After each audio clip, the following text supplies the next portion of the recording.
doing tonight? Woo. It's a little loud. Does that sound okay? Can everyone hear? All right, perfect. It's my first time using this mic or being up in front of everyone, so have a little mercy. The last time I did a presentation for school, it didn't end very well, so hopefully this will be a little bit better. But as people are finishing up getting some food, how's everything tasting? Good? All right, we were a little delayed making the rice, so hopefully it's not crunchy, but it's okay. It's okay. So I want to thank everyone for coming. It means so much to have so many people here and care about my experience that I had in Costa Rica. And if it wasn't for everyone here, this wouldn't be existing. So I want to thank you from the bottom of my heart. So let's start with Pura Vida. So Pura Vida is a term that is unique to Costa Rican culture, and not only is it a phrase that is used for anything, you can say, ¿Cómo estás? How are you? That would be Pura Vida. You would respond with that. It means life is good. The direct translation is pure life. And so a lot of times when the girls and I, that I went on the trip with, when we'd talk and we'd go on this adventure like whitewater rafting or things like that, we'd yell Pura Vida. And so it was great. So if anything during this presentation makes you feel moved, makes you excited, or even if you relate to it, because I know so many people have been to Costa Rica. Has anyone been to Central America here? I know quite a few people were coming in telling me about that. So that was great to hear about those experiences. So if anything moves you throughout this presentation, please just whisper Pura Vida to yourself, or maybe even say it to your table mates. So let's start out with some thank yous. I want to thank First United Methodist Church and their congregation. The church has been providing me with things so much throughout the years, and I might tear up because of that, but it's been so humbling to be able to be a part of such a big community and such a graceful community as well as the FUMC Women in Faith, Rod and Cheryl Brandhorse, the Cedar Falls Lions Club, my troop 6581, and Girl Scouts of Eastern Iowa and Western Illinois, the Juliet Lowe Society, my family. Can we give a big thank you to all my family? I didn't even ask them to do all of this. They just kind of came in and started doing it. So that really shows a lot.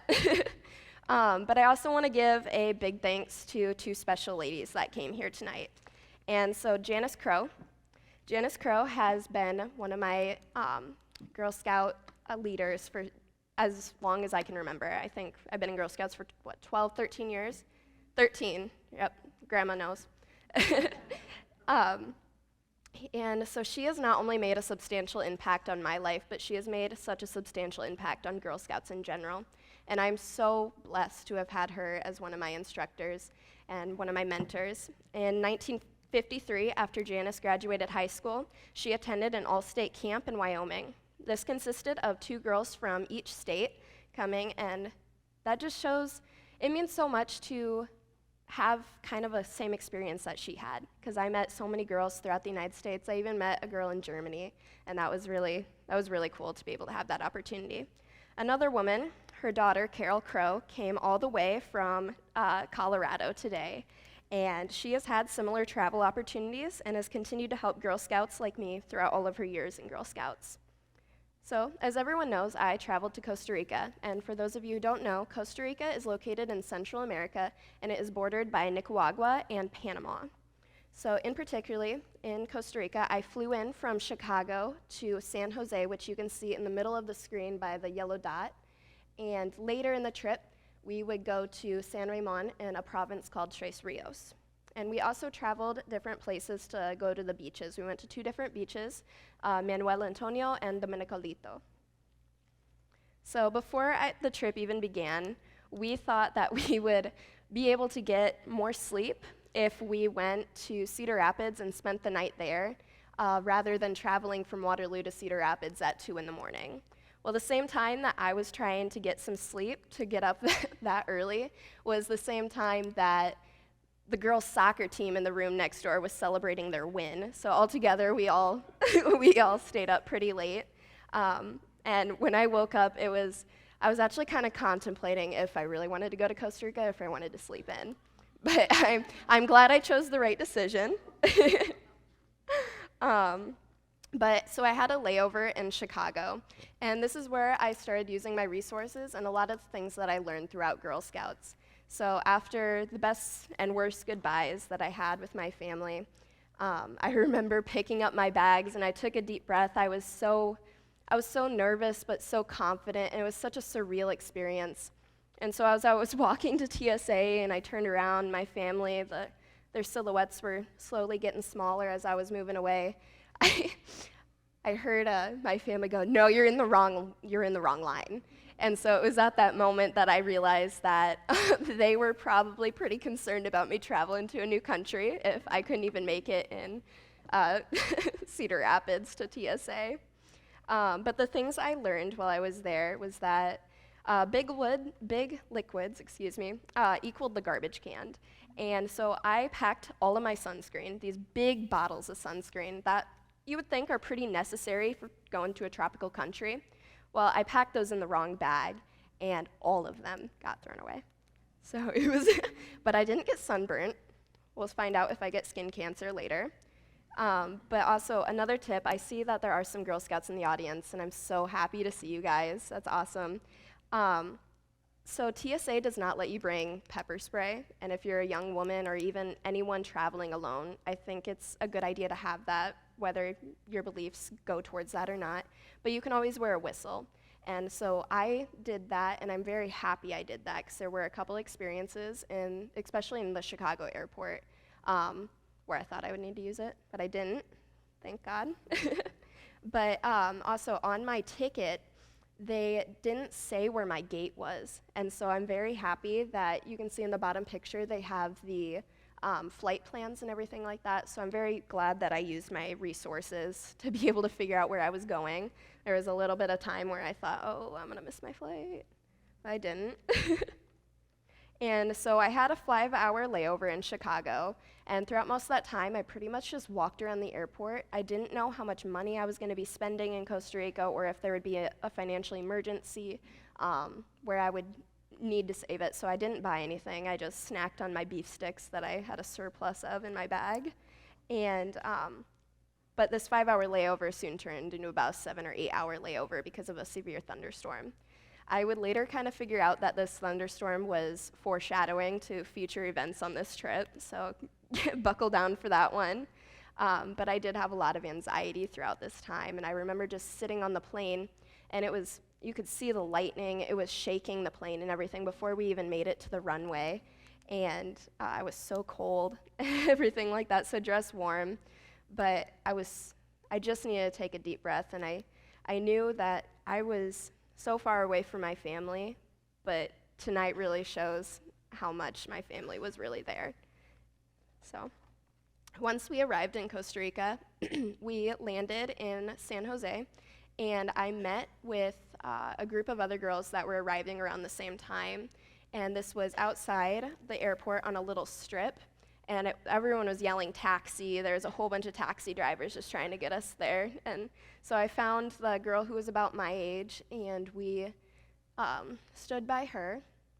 And so we waited for the other girls to come, and we got to know each other, and it was a really cool experience because I already felt so welcomed being there. We were all in the same boat, not knowing what was going to be happening, especially since we hadn't transitioned to Spanish being the primary language. And so what a 45-minute trip to the Rainforest Base in San Ramon turned into a 30-minute trip because driving is very different in Costa Rica. It's very fast. So I don't know, my mom just got her license back, so it might be a good country for her to go to.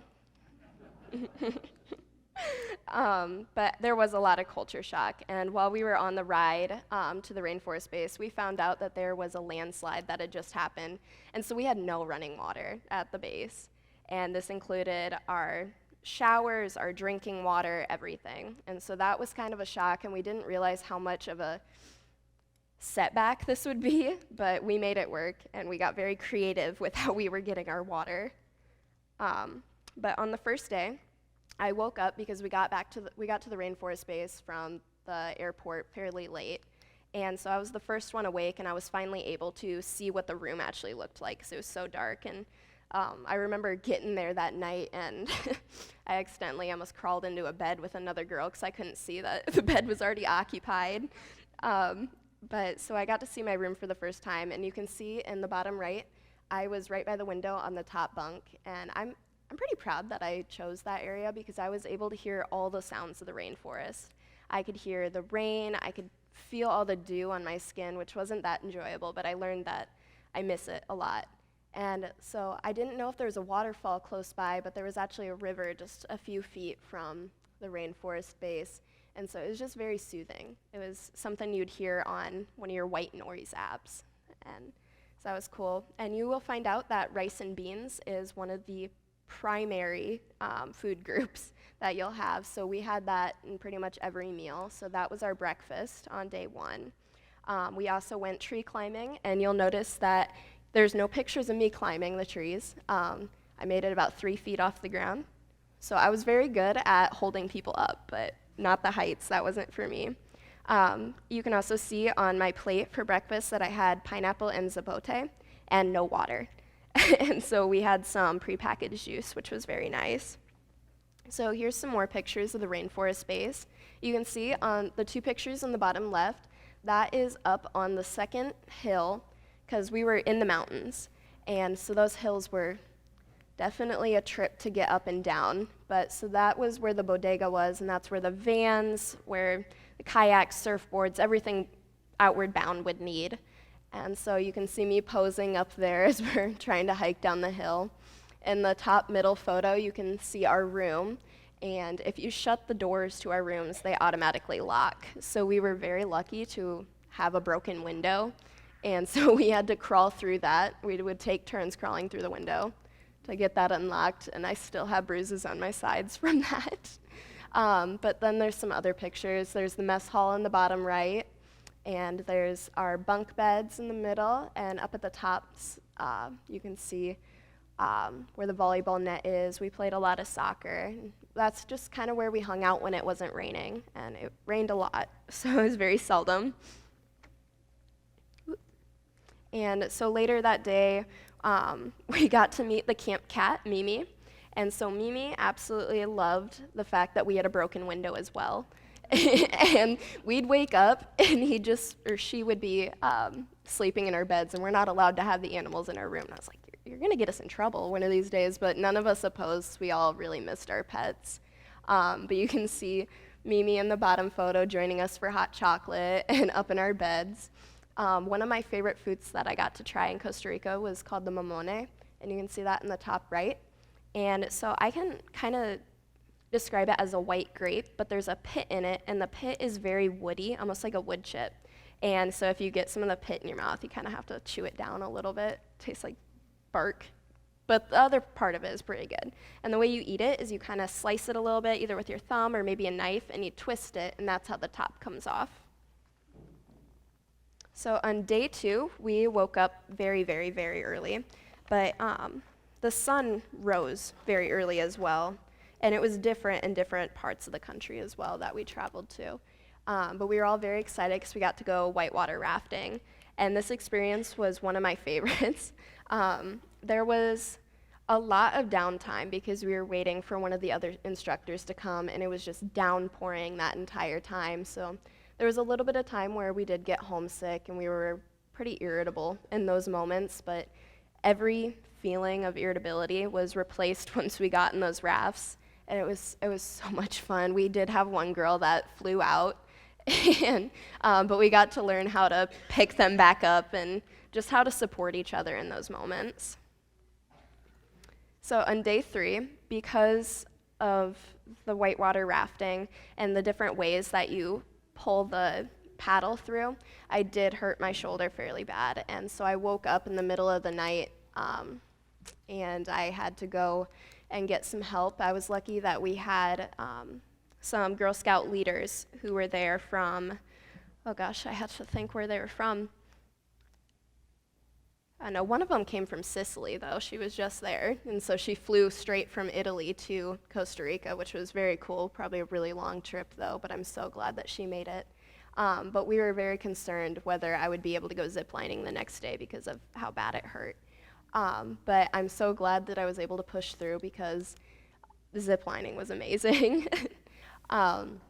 But so probably the worst part about that was that we had to hike up the mountain to be able to go zip lining. And so that was a little bit of a struggle, but we all would take breaks together rather than one group going up first or the other group staying back while they needed to rest a little bit. So it showed a lot of different leadership and a lot of companionship with that. And so you can see the pictures of me ziplining, and up on the top right, you can see the mountains in the background. That just kind of shows how high up we really were. It was about a 45-minute hike, I want to say. But I'm very glad I was able to have that experience. I can definitely say I felt very athletic after that moment. But later that day, we got to go to Campo Escuela Nacional de Estado. And so this is actually a Girl Guides camp and Boy Scouts camp. And so we didn't see any of the other boys or girls there, but we were able to tour the camp a little bit, and we had one of the leaders from Outward Bound explain some of the stories of how this camp kind of came to be. And you can see in the top left, there is Lord Baden-Powell and Lady Baden-Powell. And for those of you who don't know, Lord Baden-Powell is the founder of Boy Scouts, who worked very close with Juliet Lowe to be able to found Girl Scouts. And so it was very cool to be able to see what Girl Scouts or Girl Guides and Boy Scouts looks like in a different country. So the next day, we woke up in the middle of the night to a huge crash of lightning, and it ended up taking out a huge tree, and it fell right on top of the archway that we needed to go through to be able to get up to the bodega, to be able to leave so we could go to Manuel Antonio Beach to go surfing. And so it was kind of a funny moment to me because my grandma, she had wrote me notes every day because I wasn't able to have my phone or able to talk to my family at all. And the day that this happened was the day that she wrote, "I'm not afraid of the storms, for I am learning how to sail my own ship." And I thought that was just kind of a witty remark and how things just really work out to the way they're supposed to be. But this was a travel day, and it was very, very hot as we were traveling to Manuel Antonio. So as we were trying to open up the window to the van, the window just kind of broke a little bit. And so we were trying to be so quiet putting it back together, but it ended up being fixed surprisingly the next day. We don't know who did it or who found it, but we made it work. So once we got to the bodega, we kind of spent a little bit of time just getting situated and things like that. It was very different because it was probably about 30 degrees warmer than it was at the Rainforest Base since it was coastal. And so you can see just the different places inside the bodega. It was kind of, I don't know how to say it. It wasn't necessarily a resort, but people can rent out the different places there. And I believe Outward Bound had a bodega that they rented just for things like these for when people go surfing. So we did have a pool that we could go to, but it was against the rules to jump in. And so we all were so excited to be, because we didn't have any water or anything like that. We were excited to finally take a shower, and we were all just started running to jump in the pool, and we immediately got yelled at for that. We didn't know that that was not okay, I guess.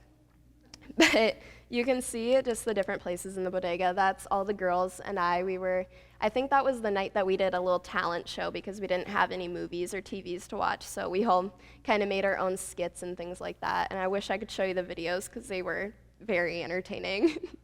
But you can see that we finally got to shower. We were all so happy about that. And we spent a lot of time just relaxing and talking to each other and playing a lot of cards. We played a lot of cards there. But the next day, we woke up, and this was the first day of surfing, but I woke up to seeing Eliana and Maya, who you can see in the bottom left, saying, "There's monkeys. There's monkeys out there." And so we woke up to the monkeys jumping in and out of the windows that were open because it was so hot, and that was probably the scariest moment out of the entire trip. But there was also macaws. And has anyone ever heard a macaw? Yeah. You can tell that that was pretty scary to wake up to. That was probably the worst alarm you can have. But Lauren, who was sleeping right next to me, kind of right close to Eliana and Maya, woke up and she was still kind of sleeping a little bit, so she doesn't really remember this, but she said, "Are they white-faced monkeys?" because the white-faced monkeys eat their babies. And then she just fell straight back asleep, and that was one of the funniest. It was so funny, but it was so mortifying at the same time. But yeah, we did get to go surfing. I did catch a few waves, as you can see here, at the Manuel Antonio Beach. They had monkeys, and there was these people coming up in polo shirts, and they were giving us pineapple, and they were showing us how to feed the monkeys and stuff like that. We thought it was just fine until the monkeys started unzipping our stuff and finding the different snacks we had packed. But then in the bottom right, you can see that I did get stung by a jellyfish while I was there. So I managed to catch everything except COVID, surprisingly. But the next day, it was pretty rough. So after we got back from the beach, I immediately felt a wave of nausea come over me, and I was like, this feels very familiar, and that's not a good thing.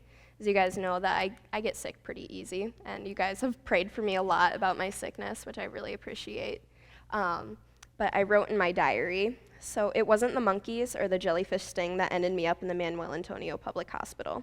It wasn't the riptide I was caught in or the almost drowning aspect that had me questioning Costa Rica's medical system, at least the ones for the public hospital. Nausea came over me right as we got in the van yesterday to go back to the bodega. I was in and out of consciousness, throwing up in my sleep, chunks quickly turning into burning bile. Abigail and the other girls sat with me in an out of consciousness state for hours, even while I threw up in the rain. I don't remember much at the hospital, but everyone stuck by my side. Words cannot describe how much I appreciated them and I appreciated their comfort. After all, we were all in the same boat, missing home and needing someone to be there for us. The day after was a recovery day for me, and I stayed at the bodega with Abigail and the other girls while they went to go catch some waves. During this day of recovery, we found out a tropical storm would be coming through. So as the rain picked up and my worries started to slow down, Abigail and I talked for hours until the girls came back to shower me with affection, knowing that I wasn't sick anymore. But thinking that this was just my immune system kicking my butt, we couldn't find Kenley the next morning. And when I went downstairs, I found her passed out on the floor with a bucket next to her. And I was like, oh no, this is not good. But it was kind of funny because we just couldn't find her. We thought she was just like, oh no, I don't want to be here anymore. And she just left in the middle of the night. So when we finally got up and we saw her, we were like, oh, that sounds familiar. But this was the last day at Manuel Antonio, and I'm kind of upset that I didn't get to go surfing as much as I did. The other girls got to go surfing twice here. I only got to go once because I was sick. But the last day we were supposed to go surfing, because of the tropical storm coming through, the waters were too dangerous to go, and it was downpouring. You couldn't even see a few feet in front of you. So during that time, we learned how to make empanadas, which was very nice, and I still make empanadas quite a bit. You can have my dad testify to that. But so we went back to watch the sunset, but due to the tropical storm coming through, you can see in the pictures there wasn't much of a sunset. But it was still very cool because we were able to have shaved ice. But the thing with the shaved ice there, it was this guy on a cart, and he had a big block of ice, and it was a broken Coke bottle that he had. And he was shaving the ice with that and putting it in our cups, and then he would take, I believe it was sweetened condensed milk and whatever flavoring we wanted. So it was very rich dessert, but it was so nice to be able to have something cold, especially being there while it was hot and humid. So the next day, we arrived in the Dominicalito, which was even further from the Rainforest Base, I want to say about 5 hours. And once we got there was something that didn't quite sit right with us. And you guys know how I talked about the foreshadowing recently. So the beach was too rocky and dangerous to play in, and we were very secluded from a lot of people. Unfortunately, we were pretty sexually harassed by the locals there because it was, got caught in my hair. It was a public campsite that we were at. So in the photos, you can see my tent, and at one point during the night, we did find a crab, and I'm not talking about a little crab, I'm talking about one that we needed to get a pot to cover it up with and drag it out of the tent. And so that was a very funny experience to that, but you can see how beautiful the beach really is there. Up in the top right, that was our mess hall, and it was just a little camp kitchen, and it was very nice to be able to cook food for everyone. just there. It reminded me of camping with my family when I was a kid. But sanitation was a huge issue while we were there. And after dinner, that's when things kind of started to go really wrong. So I wrote in my diary, let me describe to you what I see right now. In front of me right now, it's dark, hot, and humid. Camille is having bowel incontinence right in front of us and throwing up because she can't move enough to get to the bathroom. Emma's passed out on the ground, throwing up every 2 minutes. Chelsea is groaning and moaning in cold sweats, unresponsive. And Eliana was previously throwing up and crying. Every minute, another person would drop sick. We were scared and very alone. Katie and I, we felt like nurses in a battlefield against this sickness, but we were taking cold cloths and tearing up our clothes and things like that to be able to put on everyone's heads.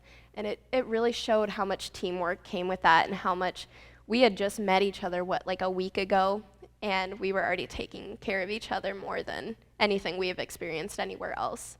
And so it was a very dark experience, but it was also such a blessing to be able to have these wonderful women with me. And it definitely gave me a lot more confidence with life, being able to say that I can use my resources and everything like that to be able to help out the other girls, that I understand what the sickness is like.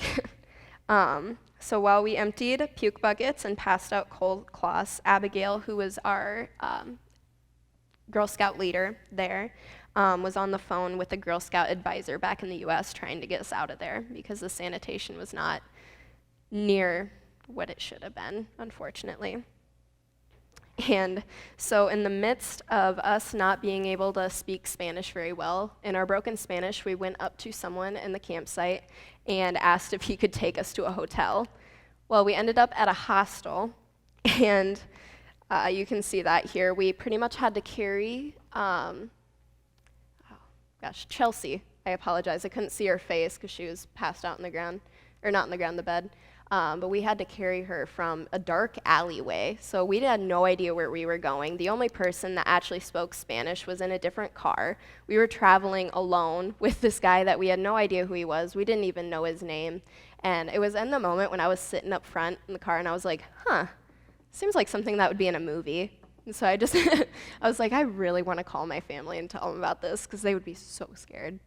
But I just kind of sat with it, and I was like, this is kind of surreal, kind of funny.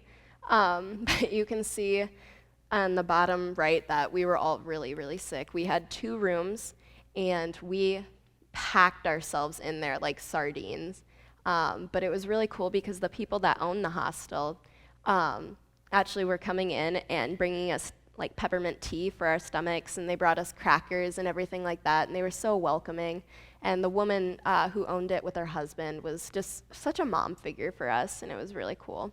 It was also Camille's birthday. It was July 4th, and I couldn't help but thinking like how my family was celebrating the 4th of July while I'm here trying to figure out how to get out of Costa Rica because it was so, so hot. There was a part where we were looking at the door that was about, 2 feet away from us because we had no air conditioning or anything, and there was a dead lizard on the wall getting eaten by fire ants right in front of us. And I was like, it's kind of similar to how we feel right now. But on Camille's birthday, there was a lot of tears, but we were able to walk down the little alleyway, and they had a little outdoor pizza place, and so we were able to get some pizza that was actually paid for by Girl Scouts because we had a credit card from them. And so it was really cool to be able to celebrate that birthday, but it was really, really surreal to be able to celebrate someone's birthday after they look so lifeless the day before. So we finally got back to the other bodega. So there was 2 bodegas that we were at, and we got to the other one that was meant for maybe 2 or 3 people. Well, we had a group of 16 girls there, and so we really packed in, but we got in there, and we about fell over in tears because there was air conditioning, and it was amazing, and we slept so well. You can see Charlotte in the middle photo. She slept for most of the trip after she got sick, but it kind of just came into a joke. She'd wake up and it was like, oh, nice for you to join us finally. But you can see the kitchen in the bottom right photo. And it was so packed. It was so rough, but we were so happy to be together. We read each other books. We played a lot of cards, and we just relaxed in the air conditioning, kind of just like, hey, we made it. We did all of this together. We're teenage girls. Camille just turned 14 the day before, and she had already went through something that was so much more than I could ever imagine at that age. But later that night, so we also went back to the pool, which was very nice and everything like that. You can see we were all having a great time. There was Kenley, and I believe that's Charlotte, who was finally awake at that moment. They're messing around in the bed, just having fun, making jokes. I need some tape for this. But we had these little pads that we were sleeping on and everything like that. So everything was really nice in that moment. But later that night, another wave of nausea came over everyone. And so we were all sleeping, and I thought someone was having a nightmare because I kind of heard like little moans in their sleep. And then I see Camille shoot up, and she's standing at the top of the stairs, and immediately just waterfalled down the stairs, and it ricocheted off the wall. You can see that in the top picture. So has anyone ever seen the movie Bridesmaids? So yeah, you guys know that scene where everyone got food poisoning, and that was kind of the issue, and there was just bodily fluids everywhere. That was pretty much this experience. We had pots and pans everywhere. I'm laughing at this, but it was just so funny because there was girls sleeping down the stairs. And you know how that ricocheted off the wall? We finally got that shower we were talking about. But the last day, we finally got back to the Rainforest Base, and it was so nice to be able to be in an area where it was the white noise again. And so we got to spend a lot of time. We went out to the country club, and they had a pool, but because it was in the mountains, it was pretty cold, so we didn't spend a lot of time in the pool, but we did play volleyball, and we played pickleball for a little bit as well. We also went to a restaurant where we were able to play pool, and it was really cool that we were able to take the colones, which is the currency in Costa Rica, and be able to have what we went shopping with previously to be able to use that and play pool with each other. But at this restaurant, Lauren ended up getting the tilapia, and she was very surprised to see that there was a whole head on it. So we couldn't help but taking the head off and putting it on a little stick and taking little pictures with it. So that's what you can see in the middle picture. You can see me packing up in the top left, and Camille and I in the bottom left, very, very excited to be able to see our family, especially after what she had gone through. Everyone had gone through, I suppose. But you can also see us learning how to salsa in the bottom photo, which was a lot of fun. I still dance a lot because of the little moves that I learned, so that was very cool. So when we were traveling home, Hannah and I woke up at about 2:45 in the morning, and everyone didn't have flights until I want to say about noon later that day. And excuse me. So they all stayed up about the same time I was going to bed. They were just going to bed. Oh, I said that backwards. You guys know what I meant, though, right? Yeah. All right, perfect. But I believe that I had more culture shock coming back to the United States than I did going to Costa Rica. And it was such an amazing experience to be able to go there and already feel so welcome in that country. And I'm so glad that I was able to travel with Hannah as well. I was able to have that more of a goodbye rather than waking up the other girls and being like, hey, I'm leaving, never seeing them again. We got to hug. We were just like, we said pura vida as we took our next flights away. And so we have yet to mention an important audience. Thanks to Chris Congdon, we were able to record this presentation and be able to send it to all the girls that I met throughout Costa Rica who live throughout the United States. And I was the only person that went from Iowa. So can we give a big pura vida to Charlotte, Eliana, Chelsea, Lauren, Maya, Kenley, Abigail, Katie, Hannah, Audrey, Camille, Brittany, Elgin, and Emma. Pura vida! Perfect. And hopefully are we able to wave to the camera, Chris?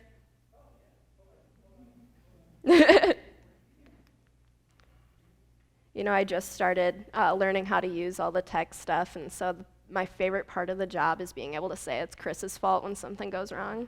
All right, so I can see that so if you just look under the basketball hoop, woo! All right, perfect. I miss you ladies so much, and it's so great to be able to share this experience with you guys. So, in conclusion, are there any questions? Preguntas? I would move there. I would. When I immediately came back, I looked at my grandma when I got off the plane, and there was some tears, but they weren't like, oh my gosh, like I'm never gonna go back. It was like, I miss this, but I did it. And I'm so proud of myself for that, and I'm so proud of everyone that was able to help me have this experience. Jen? Ooh. I was just gonna ask, yeah. Did it turn out, do you guys think you had a virus, or did you have food poisoning or something they told us that it was the red tides because of the tropical storm. But as I was looking back through my diary, I realized that the tropical storm didn't come through until after we were sick. And so I was like, that doesn't make a lot of sense. And so there was some different things that we had learned, that there wasn't proper sanitation, as in soap and things like that. At the Dominicolito, there was actually these doors on the showers, and they were just slats of metal, and we were cutting ourselves with them, and I'm surprised no one needed to get stitches. Actually, in the other group, another girl did need to get stitches due to that. I believe it was sanitation, but it's all kind of up in the air with that. But that's a good question. Oh, Grandma?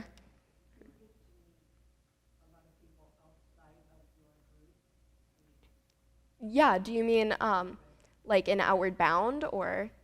Well, from the country itself. Yeah, so I didn't meet anyone else from Iowa. At the hostel, there was actually some guys there who had traveled from, I believe it was Italy, Germany, and, what was it? It was Spain. And so I spent a little bit of time talking to them because I was the only person that wasn't sick. Out of the entire time, I believe only 2 people didn't get sick, which is good.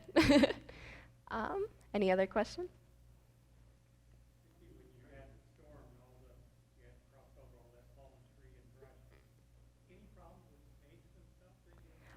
So we actually, one of the instructors, as we were driving back to the Rainforest Base, and it was kind of at the point where it was just like, things cannot get any worse, he got a text message saying that there was 2 poisonous snakes on the base. I didn't see them. I don't know what happened to them. They're not allowed to kill them or anything like that. I know that for sure, but I definitely tried to board up our broken window that night. Grandma Sandy? So we were able to get some water. It was on and off throughout because the landslide took out water for everyone that was around the mountain area of that. So we had a lot of different juices, a lot of fruit juice, and so that's what we primarily drank. Yeah. Chris? Did your language skills improve? They did. So actually when I got back, because my layover was in Denver, I was actually speaking Spanish pretty fluently to immigration. But I did find out that immigration doesn't like when you bring back packaged food to the US. And so that was a little difficult, but it was a really funny experience that probably shouldn't be said in church. But any other time I'll share that with you guys. Jean? Mm-hmm.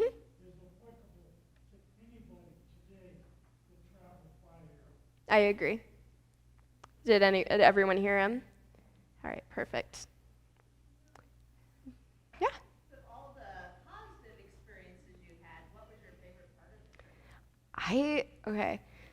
So activity-wise, it was probably zip lining because that was such a freeing experience, and I am very scared of heights, and you can tell by when I didn't even want to climb the tree or anything, but I was over the treetops of the mountains, and that was such a great experience, and I'm very proud of myself for being able to overcome that and be able to support the other girls who were not very fond of the experience.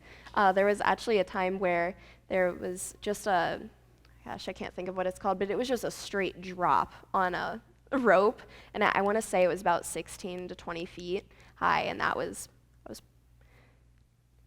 definitely made your stomach turn a little bit, but it was a good turn. But so throughout the entire experience, I believe my favorite experience was being able to meet such a great group of girls. Anyone else? Amy? Can I just say, I hear about a lot of these trips with Girl Scouts. This is probably the worst one I've ever. Were you the person that we called? No. Okay. I did get an email from Emily who Yeah, it was Emily. got called. So I did hear that, yeah. So on our behalf, I'm sorry, that a lot of that happened to you, but it's I'm not. those experiences do kind of help you create those skills and that perseverance and resilience for later in life as well. Yeah. No, I know a lot of girls were trying to get refunds after the experience, and I was like, I would never replace that whatsoever. I learned so many more things. How far out of COVID is this like the first trip out of This trip is sponsored by Girl Scouts USA, and they do about 50 of these a year all around the world. So there's some here in the United States and some in the world. And Outward Bound is another organization that specifically does the Costa Rica one.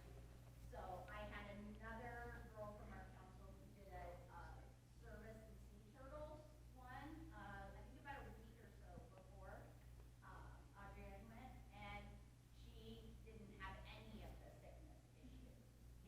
So, and this is the first year that they started going back to having destinations, because they have been on a 2-year pause. Yeah, no, we did get COVID tested while we were there. That wasn't the issue, if that's what you were concerned about. But yeah, no, it was an experience that I will never forget, and thanks to all of you here today, this would have never happened if it wasn't for you. So, yeah. So right now, that's actually, I was supposed to write that down because I knew that would probably be the most important question. So right now I'm studying paramedicine at Hawkeye Community College, and I absolutely love the program. It's a lot of homework, but it's homework that I really enjoy, actually. I'm able to study with my family. My dad's actually taking some classes right now, too, so we wake up about the same time and study together, which is very nice, and just kind of a way to grow together with that. Janice? How do you think you will be able to apply your medical field with what you learned in Costa Rica? That's a great question. So I think I'll be able to use that with the adaptability that I've learned, that things will never go the way that they're supposed to. And I started to find enjoyment with that. I started finding it to be a little bit humorous after a little bit, like finding out like we just got out of this place that we had a lot of health trauma from, to finding out that we had poisonous snakes on the base that we were going back to for refuge, pretty much. So I really enjoy it, and I like the action. I like being able to move and live an active lifestyle with that. So yeah. Anyone else? Thank you. Oh.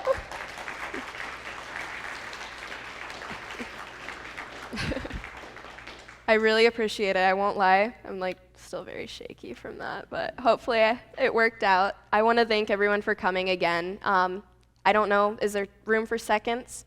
All right, eat. I don't want to take this home. So please eat. I'm sure we have some baggies. You guys bring home some stuff? So, yeah. And I see that there are some tables that still have chocolate on them, so if anyone wants to get to those, because I also don't want to take those home. Yeah, I see the girls going out. All right, you guys have a great night. Thank you.